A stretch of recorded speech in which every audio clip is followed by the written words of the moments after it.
worship, ay andun na yung blessing ng Panginoon. Okay? Tatandaan natin lagi na ang Diyos ay patuloy na kumikilos sa buhay natin. Anumang sitwasyon. Amen? Kaya pag Sunday, it's a Lord's Day. Kaya nga dapat patuloy natin itong ibinibigay. Pagdating ng Sunday, dapat excited na tayo. Dahil ito'y panahon na kung saan na isasamba tayo sa Diyos na makapangyarihan sa lahat. Diyos na nagbigay ng lahat ng ating pangangailangan. Diyos na lumikha ng langit at lupa, na kung wala yon, wala tayo dito ngayon. Kaya ang sinasamba natin ay banal, makapangyarihan, kaya dapat nandun ang excitement. Dapat masaya tayo. Iwan muna natin kung ano yung ating mga kaabalahan. Ang mahalaga ay tayo ay sumasamba sa ating Panginoon. Amen? So, ang topic natin ngayon ay sabi dito, respond to God's voice today. Okay? Sabi dito, mag-respond tayo sa salita ng Diyos ngayon. Pag today, ngayon, hindi bukas. Pag sinabi bang today, bukas, ngayon. So, pag sinabi ngayon, now. In English lang. Okay, so, bago tayo magsimula, muli tayo ay manalangin sa ating Panginoon. Hallelujah. Ama naming banal, Ama naming makapangyarihan sa lahat. Ama, maraming salamat po muli. Binigyan mo kaming pagkakataon sa araw na ito na sama-sama kaming magpuri, sama-sama kaming magpasalamat, sama-sama kaming sumamba sa iyong dakilang pangalan. Dahil ito'y napalaking pribilehiyo sa amin, Panginoon, na kami patuloy mong binibigyan ng lakas sa araw-araw upang makasamba at makapagpuri sa iyo. Hayaan mo, Panginoon, ang salita mo ngayong araw na ito ay patuloy na manatili, tumanim sa aming puso, mamunga, lumago at maging kapakinabangan namin, at hindi lang sa amin, kundi ng buong sambayanan at lahat ng tao na makakarinig nito. Salamat, Ama, samahan mo muli kami ng iyong Banal na Espiritu, ang siyang manguna sa amin sa gawain ito, na salita mo lamang ang tunay na mahayag. Yan po ang panalangin at katagumpayan ng aming gawain na ito, at ibinibigay po namin sa iyo ang pinakamataas na papuri at pagsamba sa pangalan po lamang ng iyong buktong na anak na si Jesus, na aming tagapagligtas. Amen, amen, amen. Palakpakan natin ang ating Panginoon. Hallelujah, hallelujah. So, respond to God's voice today. Yan ang sinasabi sa atin ng Panginoon. Mag-respond daw tayo sa sinasabi ng ating Panginoon ngayon na. Okay, ang text na babasahin muna natin bago tayo magsimula. Ito ay makikita natin sa aklat ng Hebreo, chapter 3, verse 7 to the following verses. Sabi dito, verse 7, kaya tulad ng sinabi ng Espiritu Santo, kapag narinig ninyo ngayon ang tinig ng Diyos, iyang inyong puso'y huwag patigasin, tulad ng maghimagsik ang inyong mga ninuno doon sa ilang nang subukin nila ang Diyos. Subukin nila ang Diyos. Amen? Ako'y tinukso, doon ay sinubok ng inyong mga magulang, bagamat nakita nila ang mga ginawa ko sa loob ng 40 taon. Kaya nabuot ako sa kanila at sinabi ko, lagi silang lumalayo sa akin. Ang mga utos ko'y ayaw nilang sundin. Kaya't sa galit ko, ako sumumpang hindi mararating ang lupang pangako aking inilaan. Okay? Purihin ang salita ng ating Panginoon. Ang nagsalita nito ay ating Panginoong Yahweh. Ang kausap niya dito ng panahon dito ay yung mga Israelita na sila ay sila ay naglalakbay sa wilderness.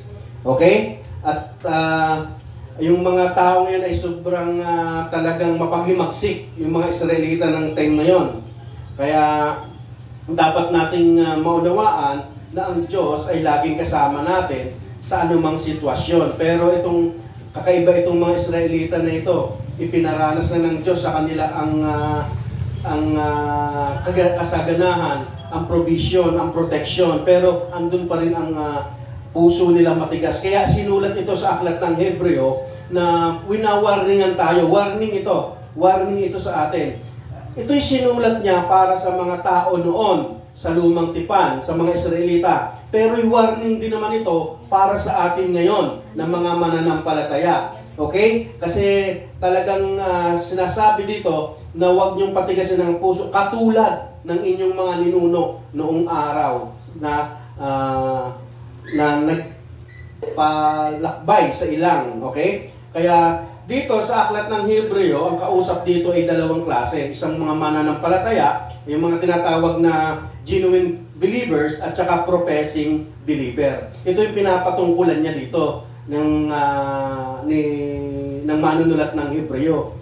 Sino ba ito? Yung mga genuine, yung talagang mananampalataya na, at saka ito yung mga professing believer. Yung professing believer, yung mga nakikinig lang, pero hindi naman talaga tunay na inuunawa. Kasi dito, ini-expose nito ng writer na madalas ang pakikinig ng salita ng Diyos ay hindi ibig sabihin ikaw ay may genuine faith na or tinatawag na saving faith.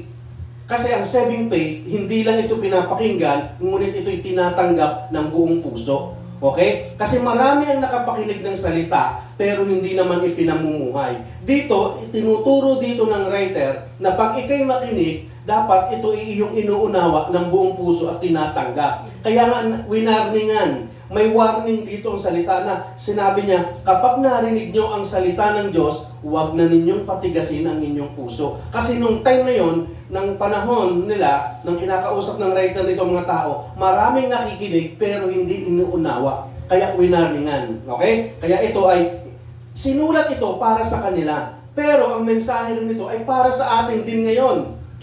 Kaya nga nakarating ito sa aklat ng Hebreo.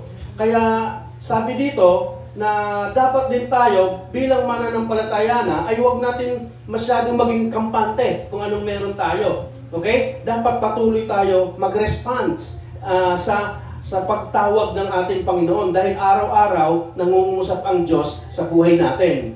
Amen? Kaya nga sabi dito, respond the God's words today.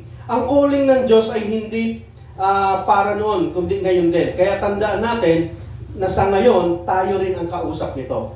Okay? Kaya nga sabi dito sa text natin, sabi dito may tanong, what happened when we fail to respond to God's voice today? Sabi, anong mangyayari kung magpifail daw tayo sa pag-response sa salita ng Diyos ngayong araw? Ngayon, pagka nag-fail daw tayo sa response sa ating Panginoon, anong mangyayari? Number one, anong nangyayari sa number one pag tayo nag-fail sa pag-response? We ignore the urgent call of today.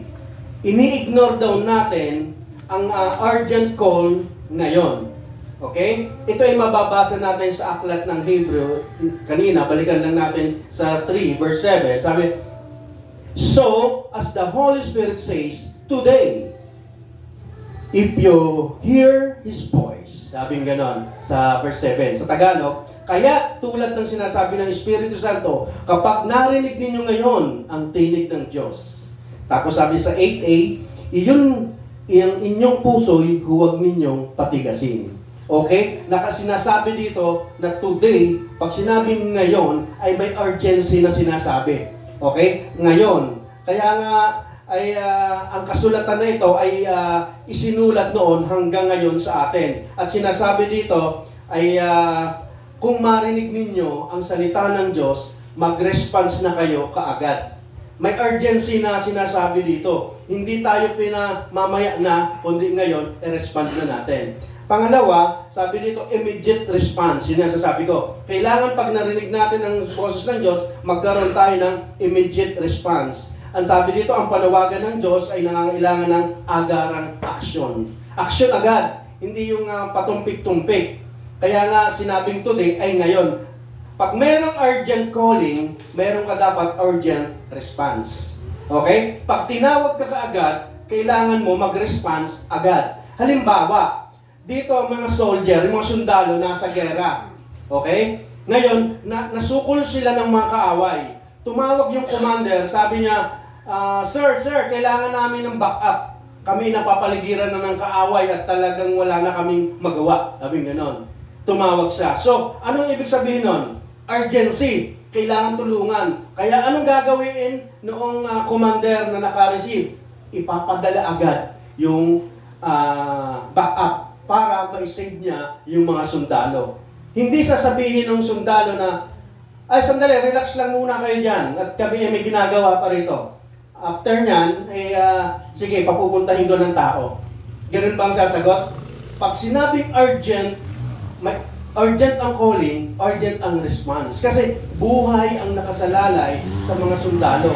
So, anong mangyayari? Pagka, padala mo agad, tawag sa kampo, proceed ka sa battlefield kasi may mga sundalo na kaaway. So, anong mangyayari? Mare-rescue nila. Magkakaroon sila ng madaling respond.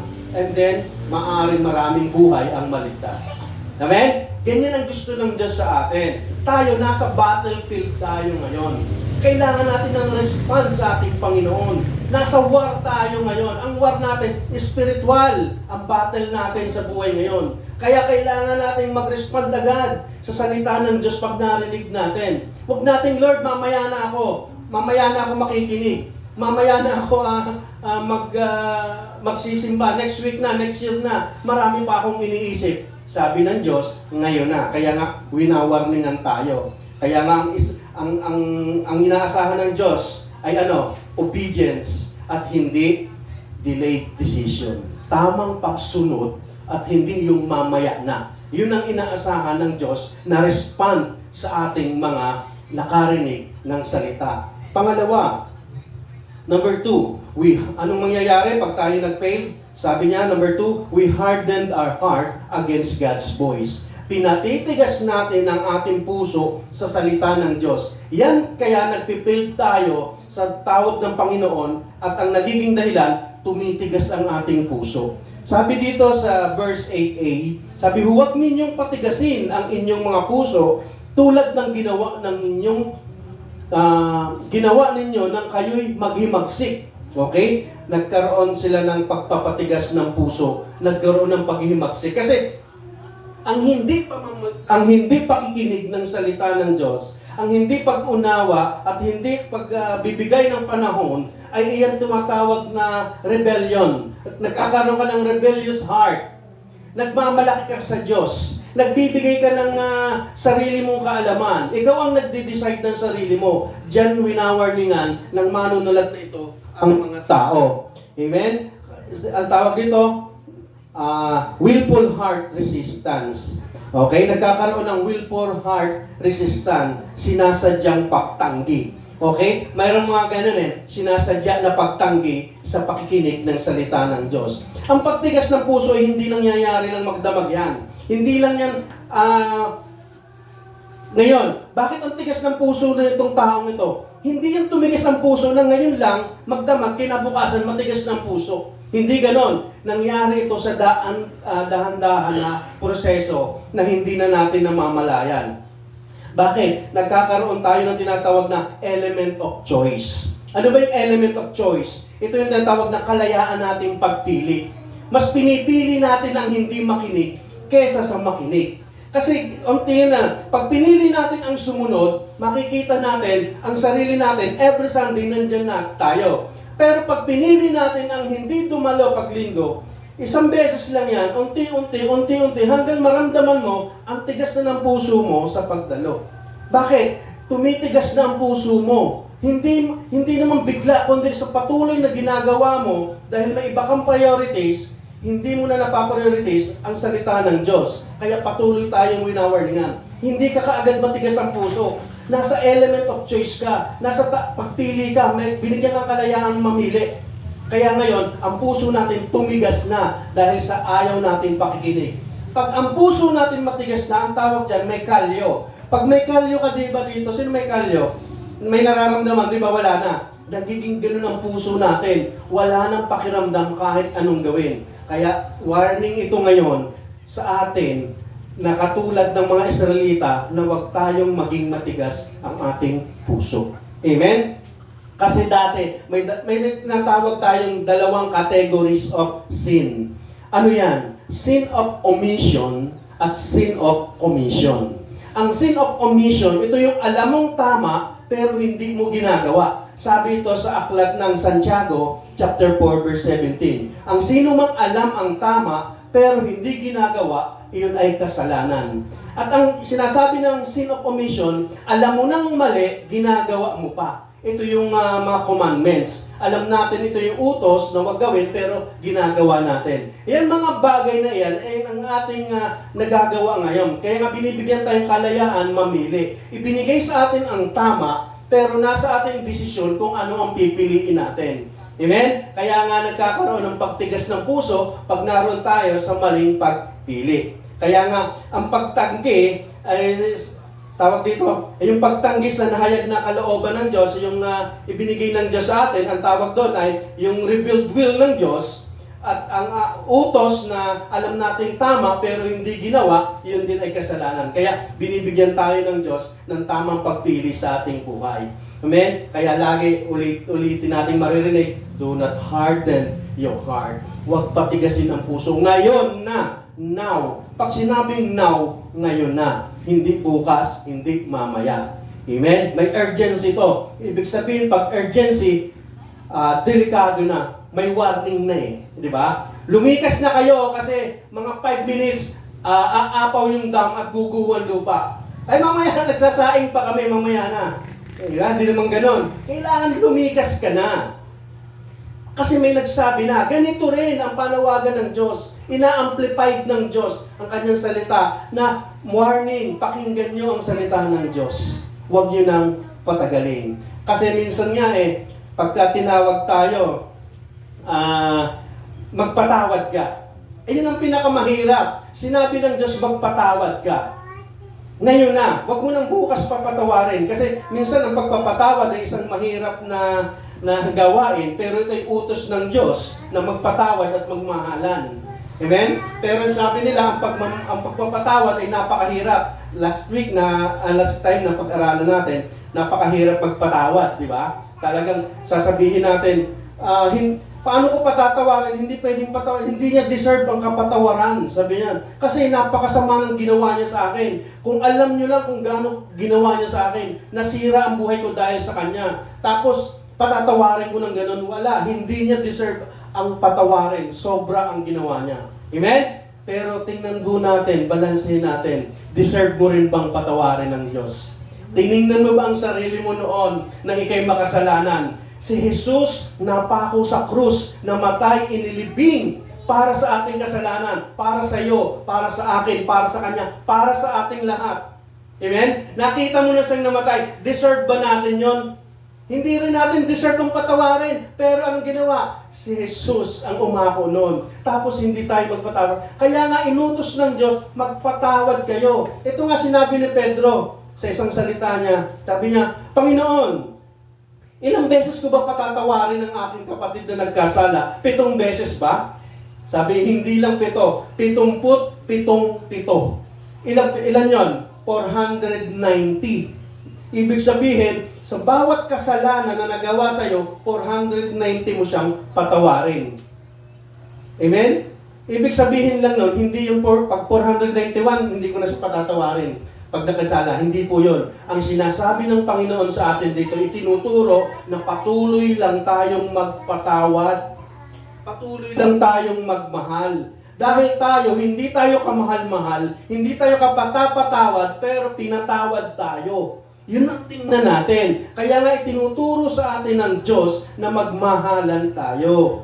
Amen? Kaya gano'n na lamang ang pag-ibig ng Diyos sa sanlibutan. Kaya ibinigay niya ang kanyang kaisa-isang anak upang ang sino mang tumanggap at sumampalataya ay hindi mapahamak kundi magkaroon ng buhay na walang hanggan. Amen. Sa ating kasalanan na ginawa na mas matindi pa sa lahat ng kasalanan, ay pinatawad ng Diyos, tayo pa ang hindi kayang magpatawad. Yun na lang ang babalansehin natin. Doon natin titingnan sino ka at sino ka rin para hindi magpatawad.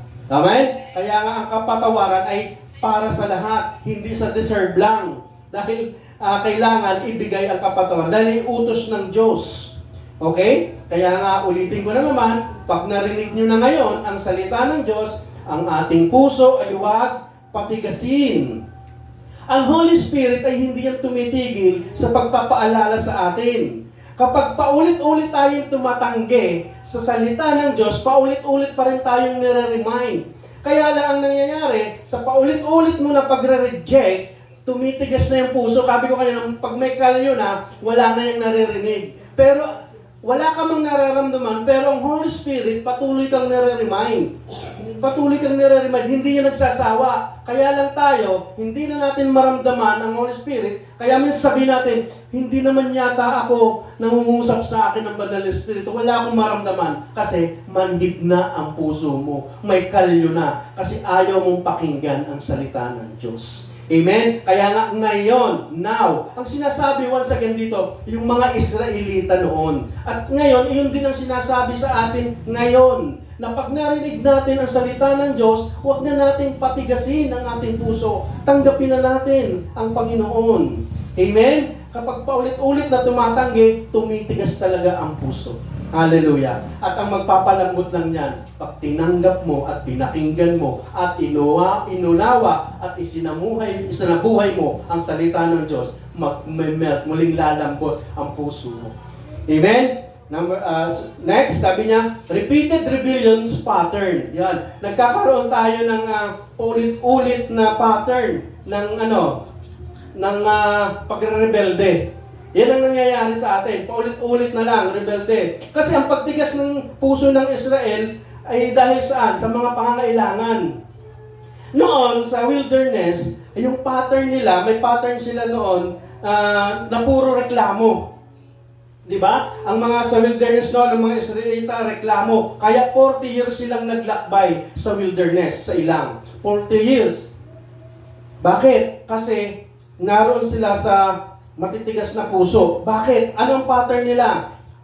Number 1, pagdating sa pangangailangan. Pangangailangan, susunod, magda-doubt. Pag nag-doubt, magko-complain. Pag may complain, may resistance. Ano lang pinagmulan? Kung ano ang needs nila. Pag may needs sila, magiging ano kagad sila, magda-doubt na kagad sa Diyos. Sasabihin, Lord, bakit dinala mo pa kami dito sa ilang para ba kami ipatayin? Mabuti pa sa Egypto. Di ba? Mabuti parang kahit kami pinapahirapan, may pagkain doon. Halimbawa, nagutom lang sila, walang tubig. Andun na naman ang doubt, Lord, papatayin mo ba kami dito sa uhaw? Nandun na yung complaining. Tapos nandun na yung resistance na naman. Yung pagpapata sa Panginoon. Ganun na lang ang pattern ng mga Israelita noon. Pag may kailangan, ang mangyayari, magda-doubt, magko-complain, magre-resist. Pag ganun na gano'n na lang. Pero ang Diyos, hindi nagsawa, ibinigay ang pangailangan nila. Andun pa rin sila ang Diyos, hindi nagsawa. Pero ang Israelita, nandun na talaga yung sistema nila sa puso na matitigas ang puso. Amen? Ito ang hinahalimbawa sa atin ngayon. Okay? Hinahalimbawa ito ng writer sa atin ngayon ng Hebreo na dapat wag tayong tumulad sa ginagawa ng Israelita. Dahil tayo, ang response natin ngayon pag may kailangan ay dapat ganito. Pag may pangailangan ka, maging thankful ka. Pag naging thankful ka, mag-praise ka sa Panginoon. Pag mag-praise ka, magkaroon ka ng humbleness sa Panginoon. Amen? Halimbawa, may needs ka. Lord, salamat po at alam ko na ito ibibigay mo sa akin. Then, magpuri ka sa Panginoon sa biyaya na natanggap mo. And then, magpakumbaba ka sa Lord. Yan ang response natin ngayon bilang mananampalataya. Kaya ang pattern natin ay ganito. May needs, be thankful, mag-praise at saka humbleness. Yan ang pattern ng mga Kristiyano ngayon. Hindi tayo katulad ng mga Israelita na pag may needs, magkakaroon ng doubt, magkakaroon ng complaining and rebellion, and magkakaroon ng resistance. Amen? Kaya yun natin itinuturo sa atin ng banal na kasulatan ang pagiging humble. Kaya ano dapat natin gawin? Para hindi natin maranasan sa atin to, mag-set tayo ng tinatawag na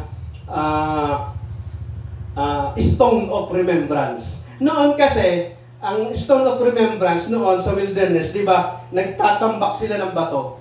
Pagdaan nila ito, matatandaan ito, maghahatid kami ng altar, dito kami dumaan. Di ba, mahilig sila sa ganon, stone of remembrance. Pag nadaanan ito ng mga tao, si Jacob galing dito. Yeah. Ngayon, magkaroon din tayo ng stone of remembrance. Ano yon? Nung sino ka noon at ano ka ngayon. Noong wala ka pa kay Kristo, paano ka namumuhay? At paano ka namumuhay ngayon nang ikay may Diyos na sa puso?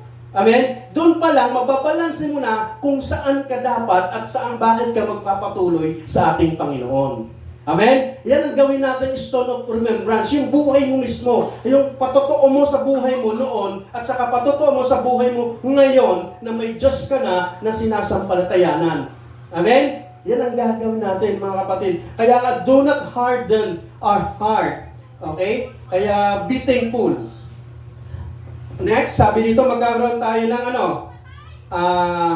loss of spiritual sensitivity. Pagkawala ng spiritual na pakiramdam, yan ang nangyayari sa atin. Pagpatuloy tayo nagmamatigas ang puso. Nabanggit ko na sa kanina na talagang nagkakaroon na ng kalyo. Kaya nga yung paulit-ulit na pagka-delay, yung delay ka ng delay, ay pagsuway, ito yung sabi ng pagsuway ng unting-unting pamamanhid ng puso at ng ating espiritu. Pamamanhid ng ating puso sa bababala ng espiritu. Ang spirit natin, laging nagre-remind yan. Okay? Minsan lang binabaliwala natin. Kaya doon tayo nagiging matigas. Kaya nga sabi dito, ano pa ang mga dahilan ng pagmamatigas ng puso ng mga Israelita? Ayan. Sabi kasi, ano ba mga reason nito? Bakit ang mga Israelita ay patuloy na nagmamatigas ang puso? Yun lang sasabi natin. Dahil sa kanilang unbelief. Dahil sa kanilang hindi pananampalataya. Dahil sa katigasan ng kanilang puso. Kaya iyon ang nangyayari sa mga Israelita. Bakit hindi nila natutugunan ang sinasabi ng Diyos? Dahil paulit-ulit na lang na pag-i-ignore. Yan ginagawa ng hindi nagsasawa ang mga Israelita sa pag-ignore, hindi rin nagsasawa ang Diyos na pagpalain sila. Ganyan kabuti ang Diyos, hindi man lang nila nakuha yung galit ng Diyos ng time na yon. Dahil ganun kamahal ng Diyos ang bayan ng Israel. Kaya makikita mo, ngayon puro tayo kasalanan, nandyan ang Diyos. Puro tayo handa tayong patawarin ng Diyos. Kung ikaw lang ay makikinig sa kanyang mga salita. Amen? Kahit ikaw ang pinakamakasamang tao, kahit ikaw ang pinakamakasalanan sa mundo, once na nakinig ka at lumapit at magrepent o magbago ng pag-iisip at lumapit sa Panginoon, tatanggapin ka ng Diyos. Amen? Hallelujah. Palakpakan natin ang Panginoon. Kaya nga sabi dito, ang pag-uulit-ulit na pagdidelay o yung hindi agad pag-response, ang pagdidisobey ay yung resistance, yan ang nagbibigay ng pagtigas ng ating puso. Nagiging normal lang sa atin. Kung hindi ka na tinatablan, wala ka ng konsensya. Kahit hindi ka na mag-church, okay lang sa'yo. Kahit hindi ka na makarinig ng salita, okay lang sa'yo. Bakit? Wala na, sanay na yung puso mo. Pero pag narinig pa rin ang taong ito, ang salitang ito, ito na ang paraan, ito na ang way, ang panawagan ng Diyos, ang warning ng Diyos, tanggapin natin ngayon ang salita ng ating Panginoon. Kaya pag narinig natin ang ating salita, ngayon ang salita ng Diyos, itong narinig itong mensahe ito, respond. Mag-respond tayo agad. Huwag na tayong magpatumpik-tumpik pa. Number 3, pangatlo, sabi, we repeat Israel's sins to testing God. Paulit-ulit tayong ginagawa yung kasalanan ng mga Israelita para testingin ang ating Panginoon. Sabi dito sa Hebreo 8:9, sabi dito sa Hebreo 3:8-9, iyan ang inyong puso'y huwag patigasin, tulad noong kayo maghimagsik ang inyong mga ninuno doon sa ilang. Nang subukin nila kayo, ako ay tinukso doon at sinubok ng inyong mga magulang, bagamat nakita nila ang mga ginawa ko sa loob ng 40 taon. 40 years na sinamahan ng Diyos ang mga Israelita, pero patuloy pa rin nagmamatigas ang kanilang puso.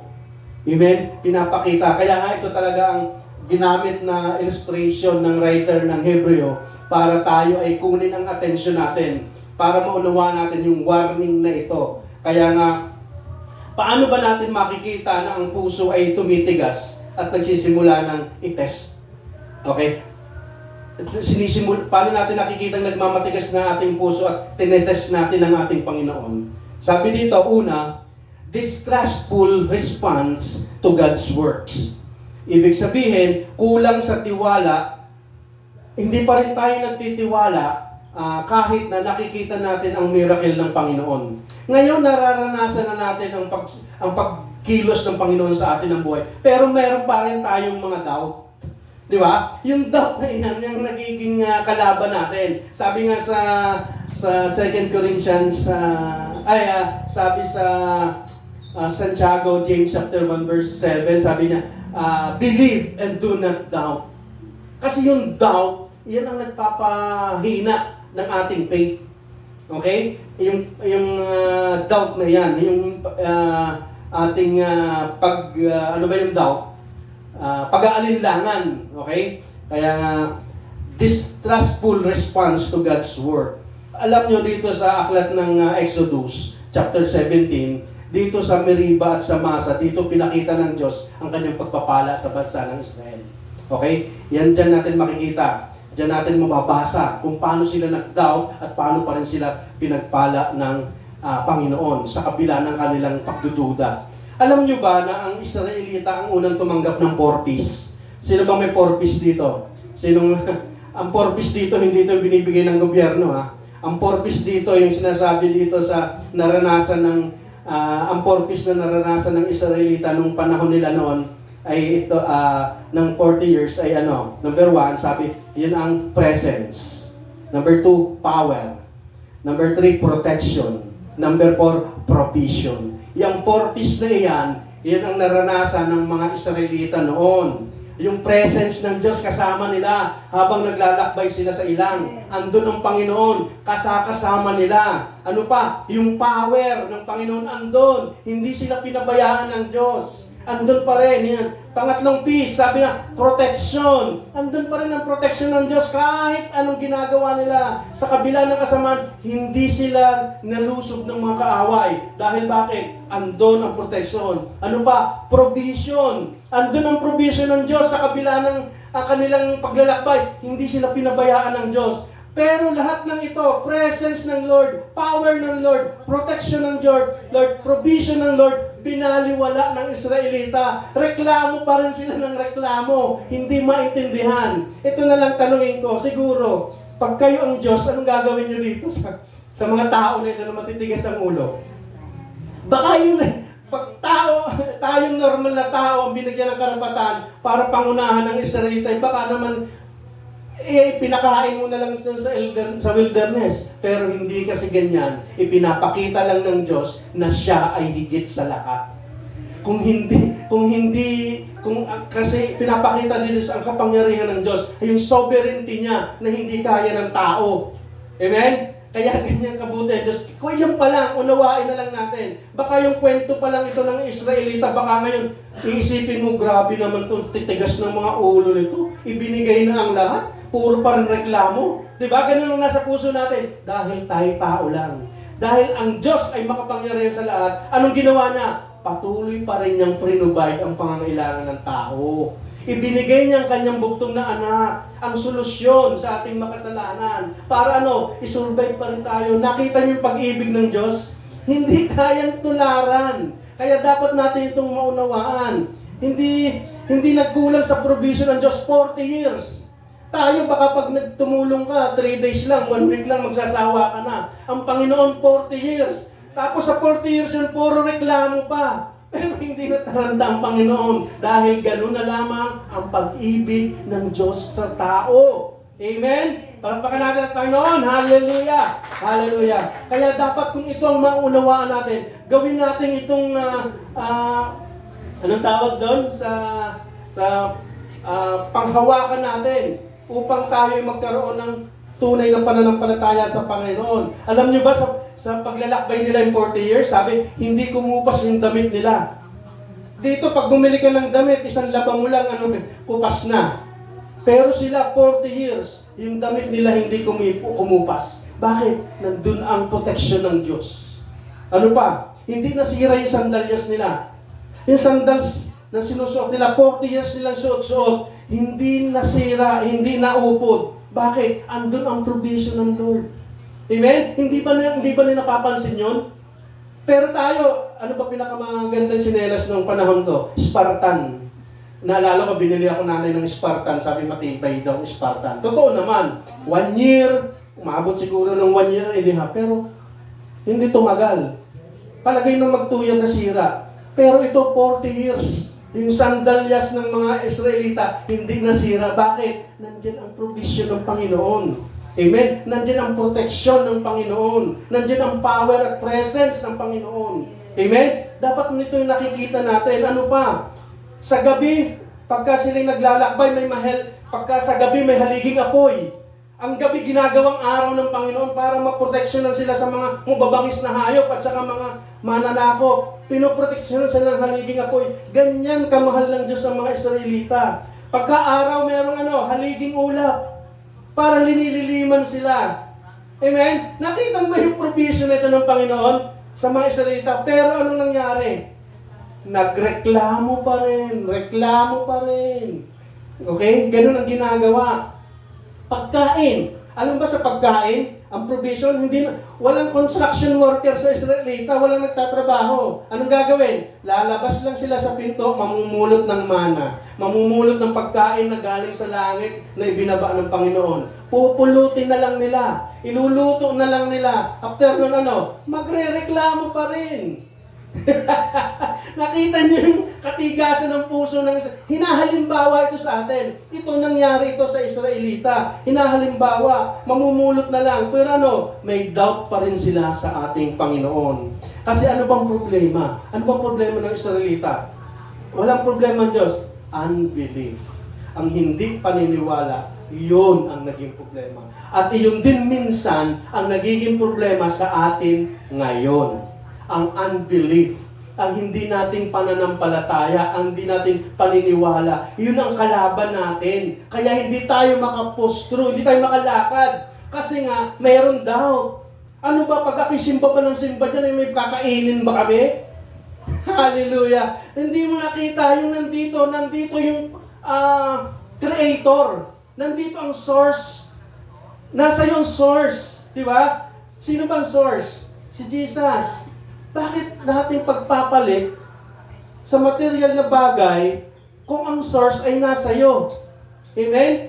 Kaya dapat itong tatandaan, mapalad kayo na narito at nakikinig ng salita ng Diyos at ang lahat ng nakakarinig na tumanggap ngayon na hindi pinatigas ang puso dahil tunay nilang matatanggap ang salita ng Diyos. Kaya ito'y warning.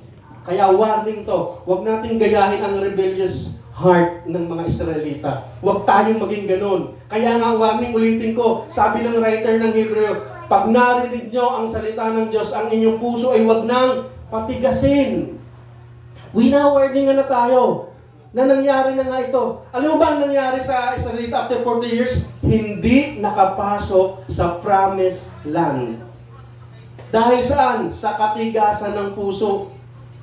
Amen? Sa kanilang unbelief. Hindi sila nakapasok dahil sa paulit-ulit na reklamo. Okay? Kaya mga kapatid, winawarningan tayo, huwag nating gahayahin ang rebellious heart ng mga Israelita. Amen? Tanggapin na natin si Kristo. Next, sabi, persistent rebellion against God. Yun pa rin, paulit-ulit na re-rebelde sa ating Panginoon. Ano bang ginagawa ng mga Israelita? Patuloy na paghingi ng patunay, ebidensya. Lord, sabi ko, mga depending proof, Lord, kung talagang pinagpala mo kami, bigyan mo kami nito. Laging ganun sila. Kaya sa kabila ng katapatan ng Panginoon na patuloy piniprovide, tinetest pa nila ang Lord. Nandun pa rin, ang lakas pa rin ng loob mag-test. Diba? Patuloy pa ulit-ulit nila kine-question ng Panginoon. Pag nakakaranas ng may needs na kaunti, kine-question na kagad ng Panginoon. Sina-challenge nila ang Diyos. Paulit-ulit na tinetest ang kabutihan ng Diyos. Pero alam mo, magandang balita, hindi man lang nila nakanti ang galit ng Diyos ng panahon na yun. Patuloy pa rin silang pinagpapala, pinoproteksyonan. Nakita niyo kabutihan ng Diyos? Kaya nga sabi ko kanina, subukan niyo nga, kayo ang maging Diyos ng time na yun. Baka nilipol, 3 reklamo pa lang lipol na yan. Pagtawag nito. Dahil nga, ang Diyos ay pinapakita kung gaano siya kabuti sa atin. Hallelujah. Amen? Kaya nga tuloy na resistan. Mahilig silang noon, magtakda ng mga kondisyon para sumunod. Lord, magsasamba kami, pero ganito. Lord, sasamba kami sa iyo, pero ganito. May kinukondisyon ang Lord. Tinetest ang Lord. Lord, di ba? Lord, bago kami magsamba, kailangan maayos ng aming lahat. Di ba? Ganun ang test, ganun ginagawa ng Israelita nito. Kaya, bakit naging matigas pa rin ang puso nila? Kaya sa atin, mga kapatid, dapat check natin ang heart. Baka katulad na rin natin sila. Okay? Mga kapatid, check nyo ang heart nyo. Baka mamaya, katulad na rin tayo ng Israelita na walang pagsunod. Katulad na rin tayo ng mapagreklamo. Pag naramdaman nyo nagre-reklamo, balikan mo ang sinabi niya at mag-humble tayo sa Panginoon. Amen? Kaya ang Diyos ay nagbibigay sa atin ng tunay na pagpapala. Check our heart. Check our heart. Anong dapat gawin bilang application? Anong dapat natin gawin? Respond without delay. Yan. Ang gawin natin para tayo ay, pag may narinig tayo na salita ng Diyos, respond without delay. Huwag na tayong mamaya na. Pag narinig mo ang word, nakita mong word na now, urgency yun. Kailangan nating mag-response. Urgent.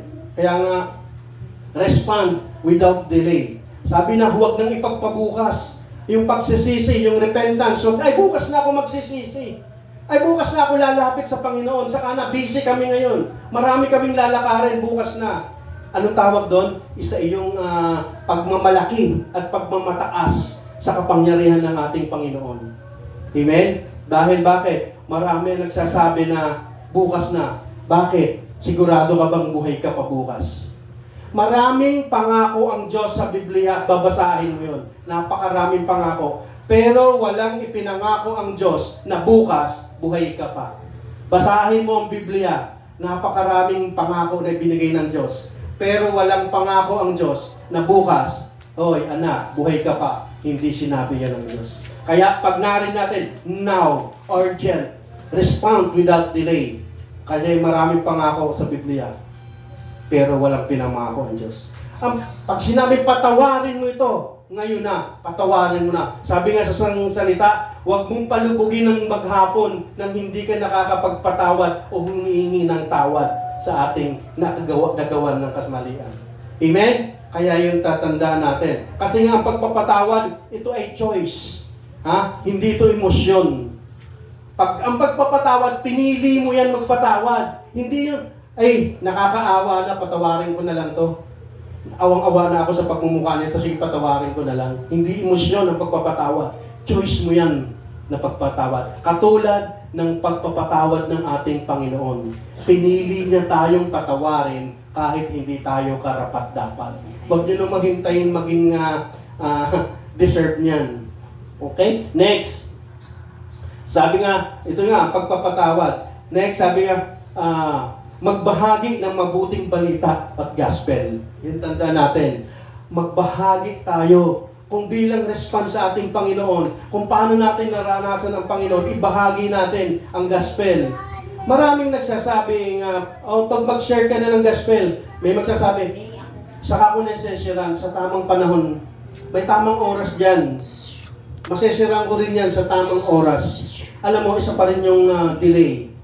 Ito isang tanda rin ng pagdi-delay. Yung saka na, mamaya na, may tamang oras. Grab the opportunity. Ngayon na, kung may pagkakataon ka na, kausap mo yung taong yun, ibigay mo na kasi baka bukas, wala na yung taong yun, magkakaroon ka pa ng regret. Ay sayang, may pagkakataon sana na i-share ko sa kanyang gospel. Diba? Kaya tingnan mo yung puso natin. Pag may grab tayo at opportunity, nakausap mo yung tao, i-share mo na kagad ang gospel. Ano ba yung gospel? Ang tanong kasi, paano ba ako mag-share ng gospel? Kaya dito, pumapasok ang patuloy na pakikinig niyo, ang pagdalo. Sabi nga ng Diyos, huwag kakaligtaan ang pagdalo sa gawain ng ating Panginoon. Huwag natin kakaligtaan. Wag na yung mamaya, wag na yung bukas, kasi hindi mo alam, magkakaroon ka na ng regrets, sayang, pagkakataon ko na sanang i-share sa kanya. Okay? Kaya, pag may pagkakataon, i-grab natin ng opportunity, mag-start na tayo. Kaya ang patuloy na pagdalo dito sa gawain ang magbibigay sa iyo ng karunungan para makapag-share ng gospel. Lahat ng natututunan nyo dito, isi-share natin sa ating kapwa. Amen? Number 1, sa ating pamilya, sa ating mga asawa, sa ating mga anak, kapatid, kamag-anak. I-share natin ang gospel upang lahat ay makaunawa. Dapat excited ka. Pag naranasan mo si Kristo, excited kang ipinamamalita. Yan. Pag good news, di ba pag good news, sinong na-promote? Di ba pinamamalita mo, yes, I'm promoted. Tumaas ang sahod ko. Sino yung nakakita ng masarap na kainan? Ay, ang sarap ng restaurant doon, ang sarap kumain. Grabe, ang sarap ng pagkain, hindi kayo magsisisi. Ipinamamalita natin, di ba? Ikinikwento natin sa kaibigan, ikinikwento natin sa lahat ng kilala. Masaya pa natin kinikwento. Binibigyan mo pa nga siya ng partida. Sige, pag hindi masarap, ako magbabayad. Kasi ganun ka ka-excited. I-share ang nalaman mo, na-discover mo. Ngayon, kung maganda ang naunawaan natin kay Kristo, dapat excited din tayong i-share ang gospel na yon. Dahil yun ang higit sa lahat, ang magandang good news, ang pinaka-good news sa lahat ng good news. Ano yon? Si Kristo'y namatay, inilibing, at muling nabuhay para sa ating kasalanan. That is the good news.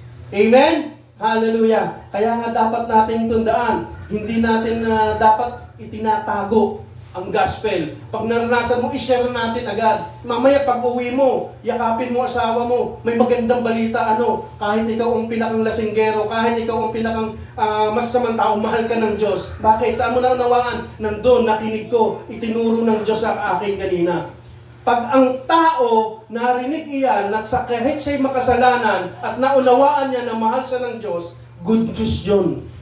Amen? Kaya ang tao nagpapakasama dahil alam nila sila'y masama. Pero hindi nila naririnig at ang salita ng Diyos na kahit ikaw ang pinakamakasalanan, mahal na mahal ka ng Diyos. Amen? Hallelujah. Kaya dapat nating unawain, patuloy tayong mag-share ng salita ng Diyos. Next, yung pag-ayos ng mga relasyon sa pamilya. Huwag na natin ipagpabukas. May konting problema sa pamilya, ayusin na kaagad. Kasi pag pinalala mo pa ang sitwasyon sa pamilya, pinatagal mo, nagkakaroon uli ng kalyo yan.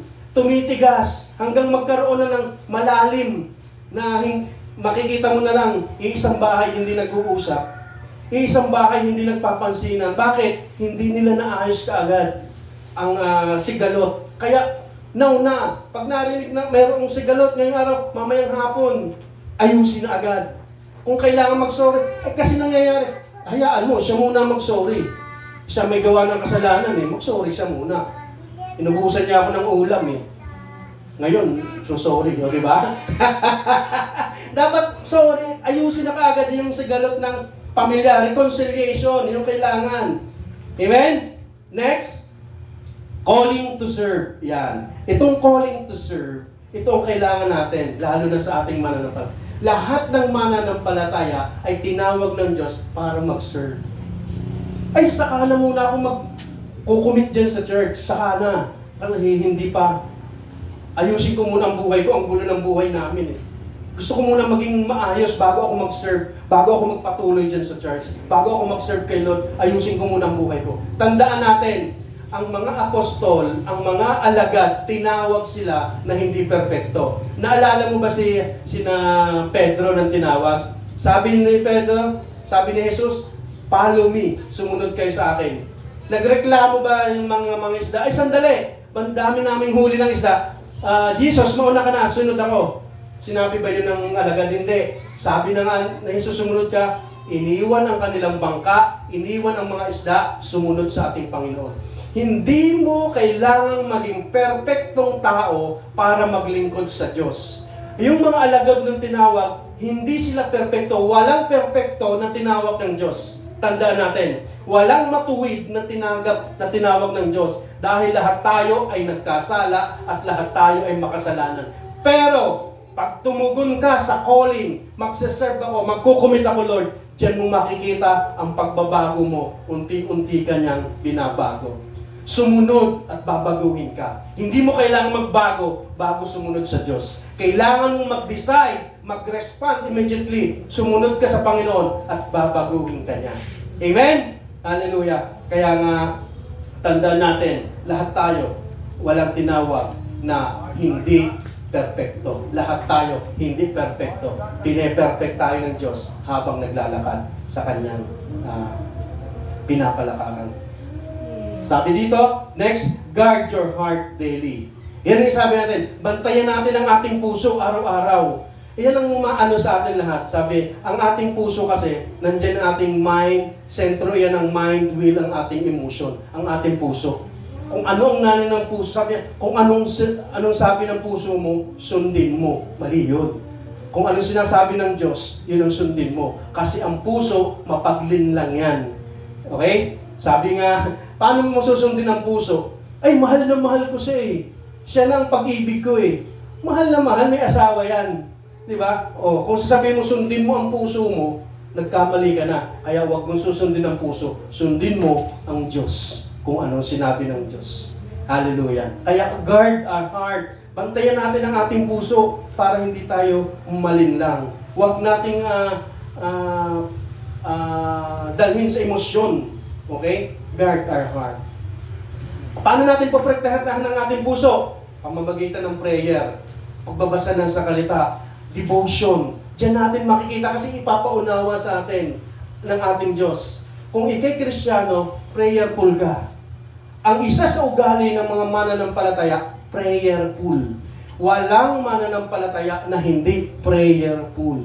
Amen? Lagi tayong mapagpanalangin. Tapos ano pa? Teachable. Nagpapaturo, nagpapakorek. Okay? Tumatanggap ng koreksyon, hindi yung pag napagsabihan, tatampo. Hindi ako dadalo sa church na pagsabihan ako ng pastor. Ay, hindi na ako pupunta dyan na-review ako ng pastor. Hindi. Pag ikay mananampalata, teachable ka. Handa mo kang makinig, handa kang magpatuwid, handa kang sumunod. Obedience, walang reklamo. Hindi ka nagre-reklamo. Bakit? Dahil iyan ay sa ikabubuti rin ng bawat isa. Hallelujah. Kaya nga, wag natin sasabihin, Lord, kung totoo ka nga, gawin mo nga ito, bigyan mo ako ng sign. Sino mahilig humingi ng sign? Hindi na po sa atin ang sign. Lord, ito na ba mapapangasawa ko? Pag lumingon to, Lord, sa akin na to. Hindi yan, walang sign. Bakit? Ang sign ay nasa atin na. Ang Holy Spirit nasa atin na. Hindi na tayo humingi ng sign. Noon, may mga sign sa Old Testament, di ba? Sabi ni, sino ba ito? Yung mga propeta noon. Sabi niya, pag nilagay ko ito, kailangan ito yung matuyo. Si Caleb. Si Gideon. Sabi ni Gideon, itong balahibo ng tupa, pag nilagay ko ito, kailangan bigyan mo ko sign na tuyong-tuyo ang balahibo, basang-basa ang gilid. Doon, may mga sign noon. Bakit? Ano bang kapagkakaiba ng sign noon at sign ngayon? Ang sign noon, bakit umihingi? Kasi wala pang Holy Spirit. Ngayon, nasa atin ang Holy Spirit. Wala nang sign. Nasa atin na namumuhay na si Kristo sa buhay mo. Wala ka nang kukunin na sign. Dahil nasa iyo na. Anong gagawin mo? Basahin mo ang kanyang salita. At iyon ang magbibigay ng katotohanan. Amen? Hallelujah. Okay, kaya mga kapatid, sinasabi sa atin, magtatag tayo lagi ng stone of remembrance. Remember. Okay? Magtanda ng stone of remembrance para lagi nating maalala. Tingnan mo sino ka dati at ano ka ngayon. Tingnan mo si Jesus at sinong nagligtas sa iyo. Diyan, makikita mo, makukompare mo ang tunay na pagpapala ng Panginoon. Okay? Hallelujah. Kaya nga mga kapatid, magpasalamat sa lahat ng panahon. Maging ito man ay mahirap, ito man ay masagana, ito man ay wala o meron, mapagpasalamat sa ating Panginoon. Philippians 4:13, I can do all things through Christ who gave me strength. Amen? magpasalamat tayo sa Panginoon. Naging successful ka man, naging down ka man, naging mahirap ka man, naging mayaman ka man, magpasalamat ka. Dahil lahat ito ay nagagawa natin sa pamamagitan lang ng ating Panginoon. Hallelujah. Purihin ang ating Panginoon. Praise God. So, ang lahat ng ito ay dahil lang saan? Sa ating Panginoong Jesus. Natapos niyang gawa sa lahat. Kaya ngayon, response. Paano tayo mag-response? Now na. Hindi bukas. Palakpakan natin ang ating Panginoon. Tayo manalangin.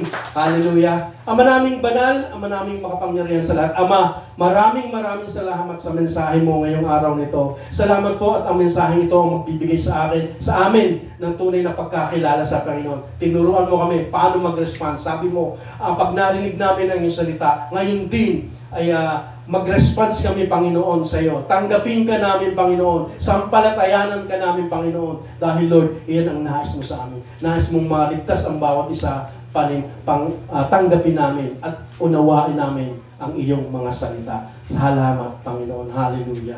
Ama, salamat po sa katagumpay ng gawain na ito. Lord, salamat po. Ang bawat salita mo, ang nakarinig ng iyong salita ay maging kalakasan nila at maging pagpapala nila sa kanilang buhay, Panginoon. Salamat, Ama. Pinupuri ka namin at dinadakila. Yan po ang aming panalangin sa pangalan ni Jesus. Amen. Amen. Amen. Hallelujah.